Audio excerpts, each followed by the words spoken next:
শুভ জন্মদিন রাইসা। আজকে ব্যতিক্রম একটি উদ্যোগের কথা বলবো, যে একটি গাছ, শুধু একটি গাছ না, এটা একটি স্বপ্ন, এটা একটি সম্পর্কের নাম। আমরা গাছের জীবনদানকারী অনেক কথা শুনেছি। আজকে নতুন একটি গল্প বা কথা আপনাদের সামনে উপস্থাপন করছি। সেটি হচ্ছে বগুড়া জেলার আদমদীঘি উপজেলাতে আলোকিত শালগ্রাম পাঠশালার কর্ণধার জনাব সাকাত হোসেন তার শিক্ষার্থীকে জন্মদিনে একটি বৃক্ষ উপহার দিলেন, যেটি একটি ব্যতিক্রম উদ্যোগ। যে উদ্যোগটি আমার জীবনে দেখা প্রথম, এরকম জন্মদিনে বৃক্ষ উপহার দিয়ে অভিনন্দন জানানো। তো বিষয়টি শুধু ব্যতিক্রমই না, এটি একটি স্বপ্ন, এটি একটি নতুন দিনের সূচনা বা নতুন সম্পর্কের কথা। এরকম সম্পর্ক নিয়ে আপনাদের সামনে উপস্থিত হয়েছি। আরো বিস্তারিত দেখতে সঙ্গে থাকুন।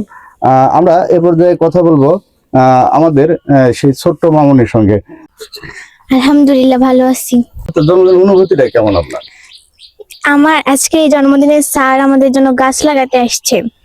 এর আগে আমার জন্মদিন এইভাবে কোনোদিন উদযাপন করা হয় নাই, আজকে প্রথম, তাই আমি খুবই আনন্দিত। শিক্ষার্থীর বাবার সঙ্গে আমরা কথা বলবো। আসসালামু আলাইকুম। ওয়ালাইকুম আসসালাম। সাখাওয়াত ইংলিশ স্পিকিং এর একাডেমির পরিচালক সাখাওয়াত ভাইকে ধন্যবাদ, তার সঙ্গে ওর ভাগনাকে ধন্যবাদ।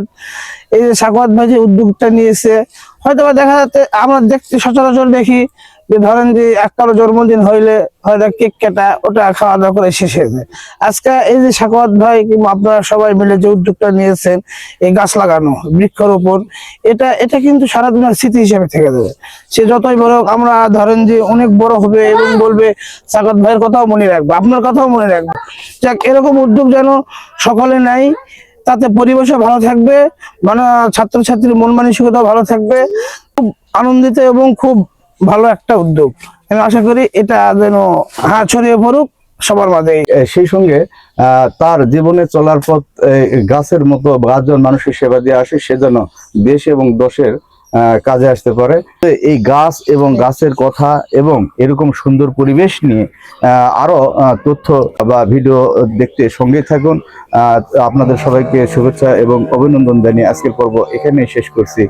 ততক্ষণ সবাই ভালো থাকবেন, সুস্থ থাকবেন। আল্লাহ হাফেজ।